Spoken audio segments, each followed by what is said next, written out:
Zee 24 तास एक पाऊल पुढे। तीर्थक्षेत्र म्हणून प्रसिद्ध असलेलं नाशिक आता आधुनिकतेची कास धरतंय। औद्योगिक नगरी, वाईन कॅपिटल म्हणून नावलौकिक मिळवणारं नाशिक भविष्यात आयटी सिटी म्हणून ओळखलं जाणार। पण डेस्टिनेशन आयटी साठी काय गरज आहे ती राजकीय इच्छाशक्तीची पाहूया। अनमोल नयनतारा प्रेजेंट्स झी 24 तास Nashik first in association with Sankalecha constructions and Rohan enterprises. Print partner Divya Marathi, radio partner red FM, hospitality partner hotel express inn, outdoor partner Shri advertising. मंत्रनगरी म्हणून प्रसिद्ध असणारं नाशिक तंत्रनगरी होण्याकडे हळूहळू वाटचाल करू लागलं।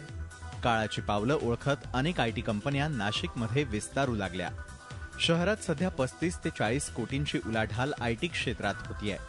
सॉफ्टवेअर, हार्डवेअर बरोबरच server hosting services, cloud computing, cloud hosting, website development यामध्येही चांगल्या प्रमाणात विस्तार होतोय। पण अजूनही अपेक्षित वेग साधता आलेला नाहीये। एकमेव बदल जो अपेक्षित आहे की नाशिक मधल्या ज्या आयटी कंपनीज आहेत त्यांनी नाशिकमध्ये काम करणारे जे मुलं आहेत त्यांच्यासाठी कॅम्पस इंटरव्ह्यू घ्यावेत।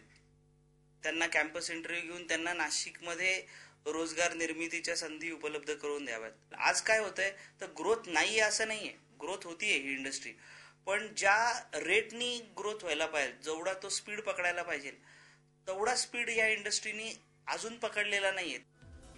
इंजिनिअरिंग, कम्प्युटर सायन्सचं शिक्षण देणारी साधारण 40 महाविद्यालयं नाशिकमध्ये आहेत। दरवर्षी 5000 विद्यार्थी या संस्थांमधून बाहेर पडतात, पण त्यांना सामावून घेण्यासाठी नाशिकमधलं आयटी क्षेत्र कमी पडतंय। परिणामी नाशिकमधल्या तरुणांची पावलं रोजगारासाठी इतर शहरांकडे वळतायत।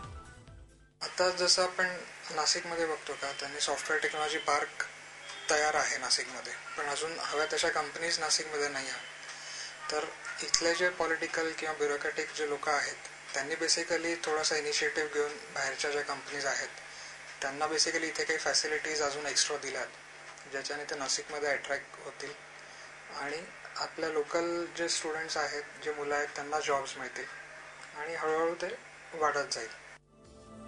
नाशिकमध्ये जमिनींचे वाढलेले दर, इतर मेट्रो सिटींशी नसलेली एअर कनेक्टिव्हिटी, मूलभूत सोयी सुविधांचा अभाव आणि सरकारी अनास्था या आयटी उद्योगापुढच्या समस्या आहेत।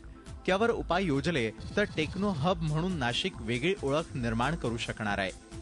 झी 24 ताससाठी मुकुल कुलकर्णी, नाशिक। झी 24 तास एक पाऊल पुढे।